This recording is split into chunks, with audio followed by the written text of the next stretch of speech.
From the opinion pages of the Wall Street Journal, this is Potomac Watch. Crime, rent control, abortion, taxes, school choice. In one state or another, they are all on the ballot on November 5th. So while much of the nation's attention is focused on Donald Trump, Kamala Harris, and a handful of pivotal Senate races, don't forget what else is on your ballot. Welcome, I'm Kyle Peterson with the Wall Street Journal. We're joined today by my colleagues, columnist Alicia Finley and editorial board member Mene Ukwe-Barua. By one count, there are nearly 150 statewide ballot measures going to voters this year for their approval or their disapproval, as the case may be. And while we can't talk about all of them, or else this would be a 2-hour podcast about whether Utah should have a constitutional right to vote for sheriff, but let's pick a handful that look consequential and that are getting some broader public attention. And what better place to start, Alicia, than California, which might be the golden state for direct democracy. One of these propositions, Proposition 36, is about crime and is getting some attention, I think, because it's a response to an earlier proposition. So give us that story. So Prop 36 would or seeks to roll back parts of Prop 47, which was a 2014 ballot initiative that was backed by George Soros and a lot of progressives at the time, including Gavin Newsom. And that initiative made drug possession and theft of less than $950 worth of goods misdemeanors. So it reduced them from felonies to misdemeanors. The problem is that when that happened, police just stopped arresting people who shoplifted or stole anything less than $950 worth of things. And that's why you've seen a lot more smash and grab robberies and such, is because these criminals, they just don't get arrested because it's not worth the police's time and effort to bring them in, because then they just get released right back onto the streets because there's effectively no penalty or jail time meted out for misdemeanors. So this Prop 36 is a response to the increasing property crime and to some extent actually violent crime as well that has been seen in the Golden State since the 2014 initiative passed. And what Prop 36 would do is it would essentially create this new class of treatment mandated felonies that would require people who have 2 convictions or more for drug crimes to go into treatment. And if they do so, they could get their charges or their convictions dismissed. And so the reason why they're doing this is they're trying to create an incentive for, people who have mental illness, drug addictions to get rehab, and which is essentially by leveraging this as an alternative. Otherwise, if they don't enter rehab, they could actually end up in state prison for 3 years. So it actually tries to address the root causes of the crime and drug addiction here. Other things that the initiative would do is it would allow prosecutors, local DAs, to charge people who have 2 or more past theft convictions with felonies. So then they could actually be put in jail. So you can get this catch and release system where police bring someone in and they get let right back out, and then police just stop doing it because, as he said, it's just not worth the hassle. And it would also increase the penalties for drug traffickers. They would have to serve time in state prison rather than in county jail, because in county jail, they often, again, do just get let back out onto the streets. So it really stiffened a lot of penalties. And again, it doesn't roll back all of the changes that were made in Prop 47 in 2014, but it does at least close some of the loopholes that have resulted in the lawlessness that you're seeing in the streets and in the stores, where you have a lot of drugstores like Walgreens closing in places like San Francisco because of shoplifting. Do I see that rent control, local rent control, is also on the California ballot? This is Prop 33, Prohibit State Limitations on Local Rent Control Initiative. And Alicia, the economic evidence, it seems to me, is pretty unanimous about rent control, that rent controls limit the number of new properties that are coming on the market. They lock in tenants who think they have a good deal and they don't want to move, even if they otherwise would move. They reduce the incentive for landlords to renovate and keep up properties. Alicia, are the people of California really going to go in for more local rent control potentially? So what's interesting about this initiative is California, there is rent control, right, in localities. But in 1995, Democrats joined with Republicans in passing this bipartisan bill that put some restrictions on localities' ability to impose rent control. For instance, they weren't allowed to apply to single-family homes or units built after 1995.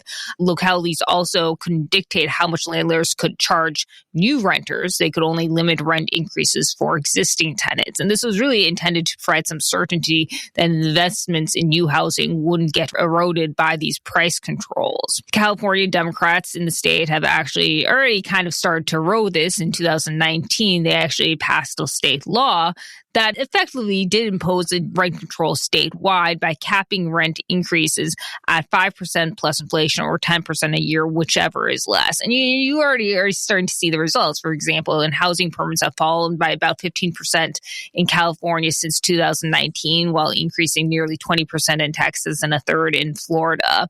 And again, that's because there's creates enormous uncertainty about whether they're going to be able to even recoup their investments in new housing.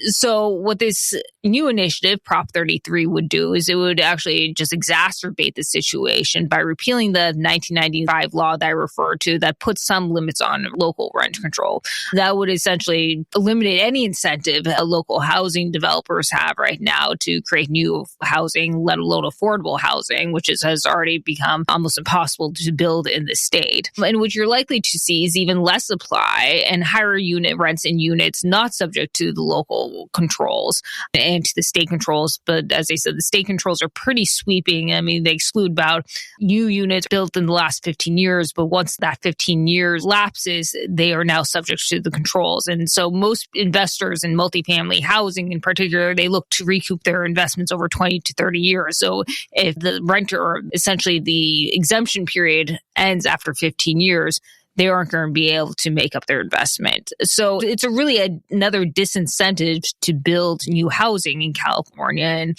the result will inevitably be less supply and higher prices. Hang tight. We'll be right back in a moment.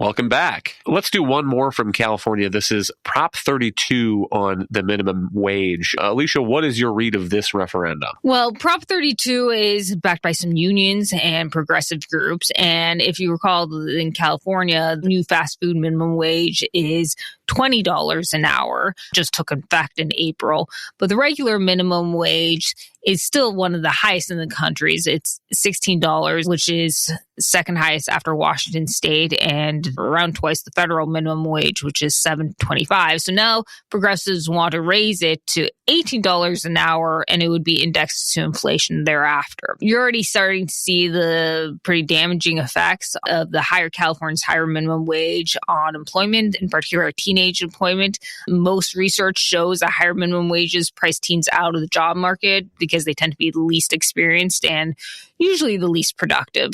And the result is then they miss out on a lot of valuable training and lessons, showing up on time, being courteous to customers. I know I worked a minimum wage job in California in college, and I learned a lot from it, making swirling frozen yogurt. Don't tell my boss, but that was probably the best job I had in my life. Lots of freebies, free frozen yogurt. In any case, the evidence in California is already starting to accrue that California's minimum wage is, as I said, especially detrimental to teenagers. A recent study by Beacon Economics found that 90% of the 130,000 newly unemployed in California just over the last 2 years have been under the age of 35.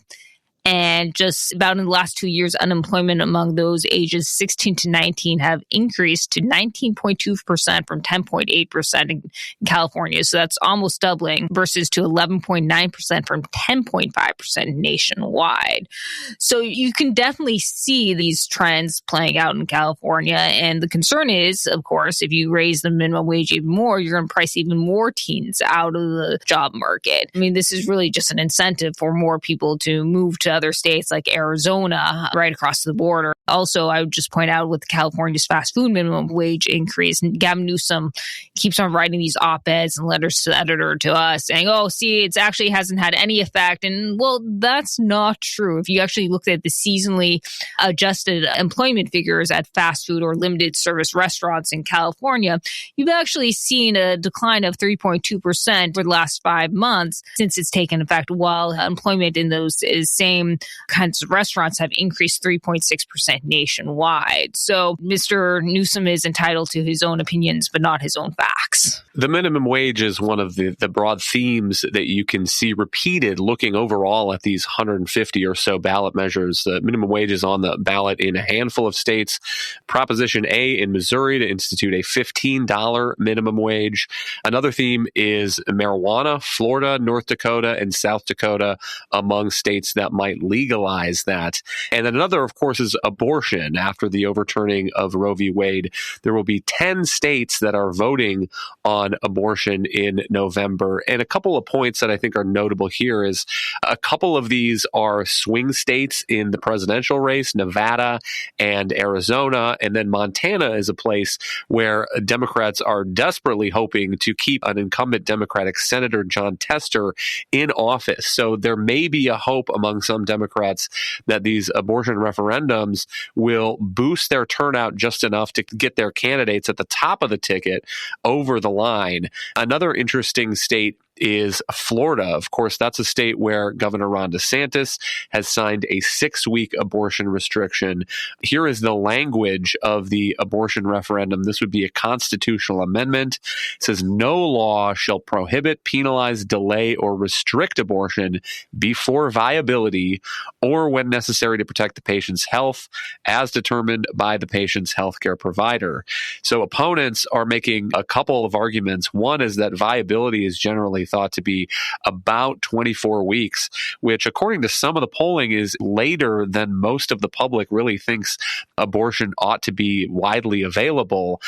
Two is that there will be loopholes in this kind of language. If there's an exception for health as decided by the physician, and then if the language does not specify what that means, whether it means financial health or mental health, that it could be a broader exception than voters are really thinking about it when they're reading the ballot language. On the other hand, those are the same arguments that Republicans made against previous referendums in Michigan and in Ohio, and both of those passed with pretty strong majorities. The Michigan vote was 57-43. The Ohio vote was 57-43 as well. On the other hand, Florida is a state where it takes a 60% majority to amend the state constitution. So we'll have to wait and see whether this abortion amendment there to override the DeSantis law can get over that line. Another theme that I will draw out here is ranked choice voting and the end of partisan primaries. There are a handful of states that are thinking about going that way. Colorado, Proposition 131, that would create a jungle primary with all of the candidates on the same primary ballot. And then the top 4 would move on to the general election, which would be held using ranked choice voting rules.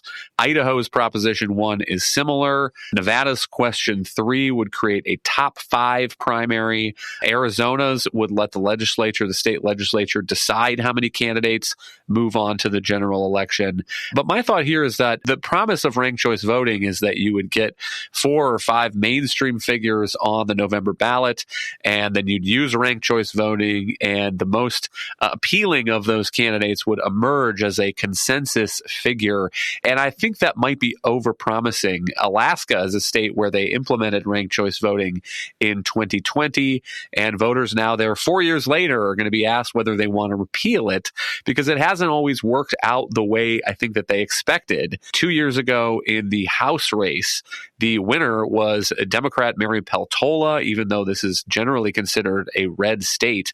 Part of the dynamic there was infighting by 2 Republicans that were sharing the ballot. And this year they seem to have learned that lesson. So after the primary, 2 Republicans that were in 3rd and 4th place, they decided they were going to drop out. And so what we have now here before voters on the November ballot is Mary Peltola, the Republican favorite Nick Begich, and then two fringe candidates who got, 500 votes each in the primary. One of them is from the Alaska Independence Party. He is vowing to free the nation state of Alaska. Another one is a prison inmate in New York who has previously run for election in other states. And so I think this top four system has not exactly worked out the way that Alaskans imagined when they decided to implement it in 2020. We'll have to wait and see whether they decide to repeal it now as a result of this.